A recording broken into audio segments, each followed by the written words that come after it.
So now we're going to examine one of the wildest variations of the Latvian gambit. And what we're going to do is we're going to notice that we've castled on the queen side, and so has white. And in this particular really wild variation, we'll explore a couple variations on the way there that I usually play that I didn't play in this game. But we've managed to make it impossible for white to castle on the king side. And even though he's castled on the queen side, we make a very bad sacrifice. We sacrifice a piece for 2 pawns, and we're going to explore why that's so bad and how I lost my mind and lost this game, as opposed to just having equality and sitting on the position. So without further ado, here is the game. We'll start the machine. Now I play queen to g5 here. White has a comfortable lead in development. We're playing book, and now d5 is the recommended move. So let's just look at d5 for a second and see what about d5 is so wonderful. Okay.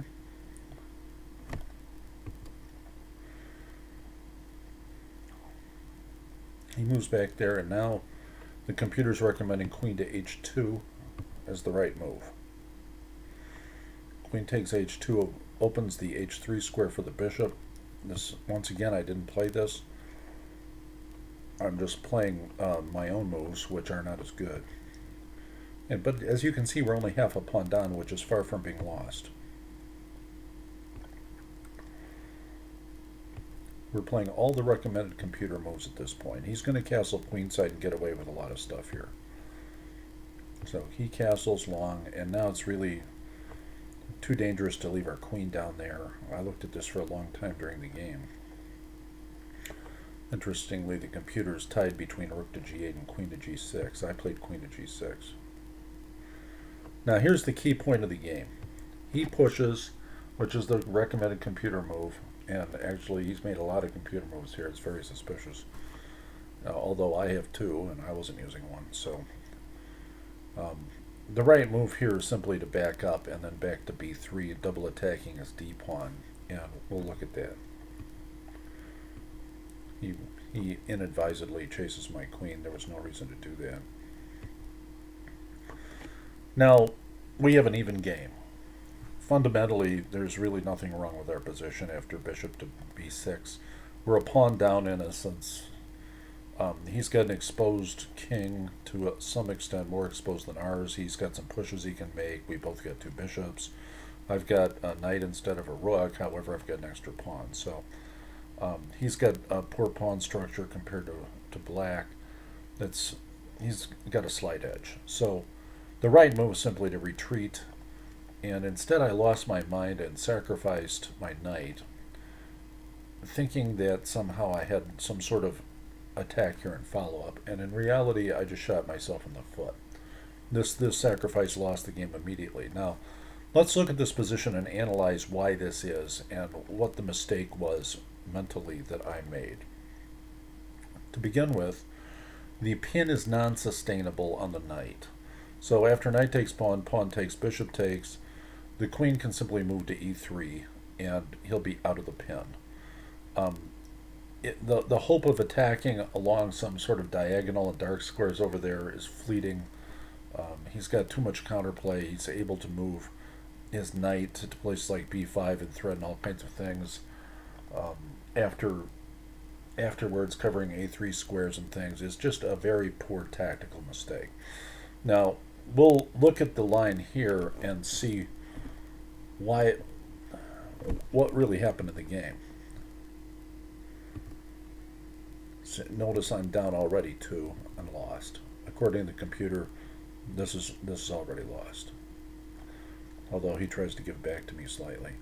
My attempt here is to come over to c6 with my queen, but as we've seen, there's no real sustainable pin there, so it doesn't really matter. And now it says a6 is necessary because the b5 square is so vulnerable. I play my pawn all the way up, which makes matters worse. Then now I'm profoundly lost. So, without going further into this like ridiculous mess where I screwed up, it, it's hard to believe that I'm down so far. Uh, we'll go back to the variation and see what happened.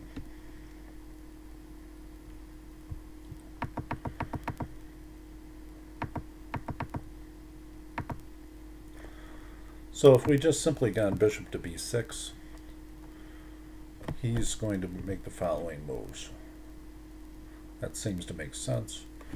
And now here's kind of an interesting idea. We're going to shuffle our knight around because it's going to get chased otherwise anyway, and allow him to take our bishop off, and we're going to take his bishop off. Now he's threatening to force an unfavorable exchange.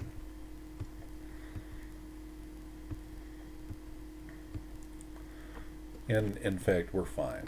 So we have at least equality, or very close to it, in this position. He's got two bishops, but we've got good pawn structure, and he's got a slightly exposed king. Let's say he moves bishop to e5 here, and it's an even position, basically. g5.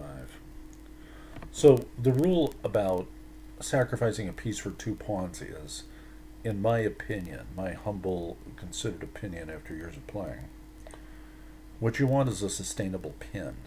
You have to make that pin stick. If he can get out of the pin in some way, now this is not always true, because sometimes you'll get other kinds of compensation for it, but generally as a rule of thumb, you have to have the ability to make that pin stick and then attack the piece multiple times without his ability to eventually defend it. In other words, you want to overload whatever it is defending it.